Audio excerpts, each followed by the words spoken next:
Hey guys, welcome back, and today we're talking about bridling the tongue. Let's jump into it. So basically, I've been reading through James 3, which is a book in the Bible, and it was talking about how we can bridle our tongue, which basically means how to control the way you speak.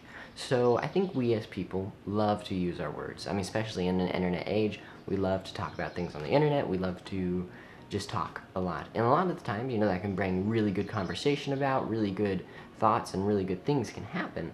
But also we can say things that can actually hurt people just, in life, no matter what. We can use our words for evil as well. So basically, when reading James 3, and if you want to read it, you totally can. It's in the New Testament. You can look it up online and stuff. It's really easy to find, the Bible anywhere now. But thanks, internet. But basically, bridling the tongue is to control your words, and we can see that the mouth, the way which we speak, can control a lot of things in our life. In James it says, you can put a bit in the horse's mouth and control where it goes. So basically, if you control your tongue, you control where you go in life.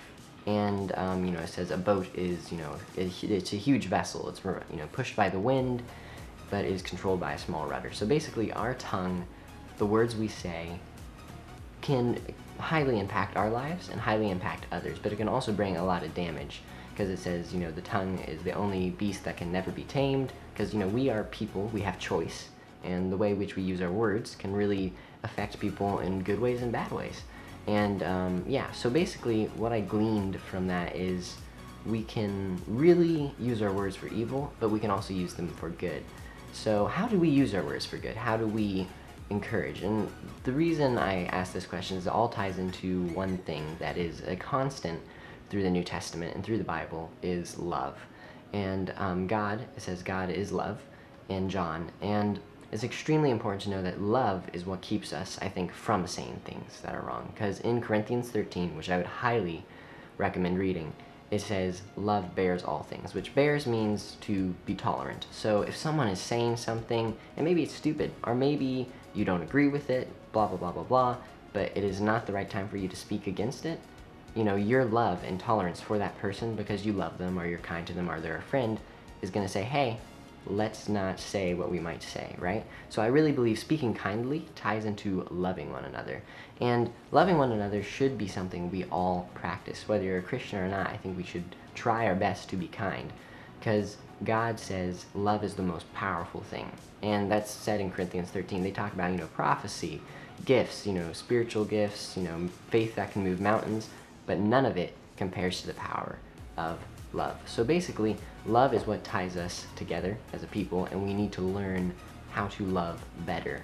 Because if we don't, then yeah, our words aren't going to be kind. We're going to be mean to each other. We're not going to bridle our tongues. But if we actually love one another and are kind to one another, then we will. Now granted, we need as a society to be able to take constructive criticism and all those other things. That's totally cool.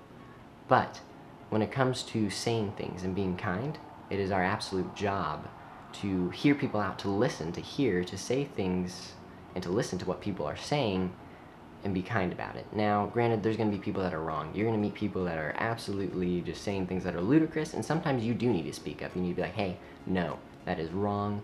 But when it comes to certain situations, sometimes we just need to listen and not respond. And then other times we need to listen and respond, and we can respond kindly. But basically what I'm saying is, if you love a family member, or your spouse, or your girlfriend or boyfriend, you're going to be tolerant of what they have to say, right? You're not going to interrupt them and be like, oh, you're totally wrong. You're going to listen to them, hopefully. And, it's our job to listen and to be kind. So basically, what I'm saying is, if we love one another, then I think we're going to start using our words kinder. And the ways we can do that is just by taking a few seconds just to think, be like, hey, would that be a good idea to say that? So I believe whether you're a Christian or not, you can agree with me, hopefully, that as a society, as a people, we need to learn to be kinder to one another, to be tolerant of one another, because as a Christian, I'm called to tolerate things I don't agree with. There are faiths and religions I don't agree with. Does it mean I hate them? No, totally no.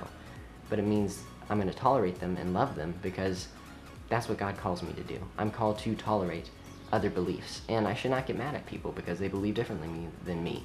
Right? Or I shouldn't be mad at people because they have a different opinion, because I'm called to be tolerant and love people. My goal as a Christian, right, is to love people so much that they see Jesus in me and they want to be like, whoa, I want Jesus. And that is our goal, I think, as Christians. And so I'm just saying, guys, let's be a little more kind. Let's use our words a little more wisely.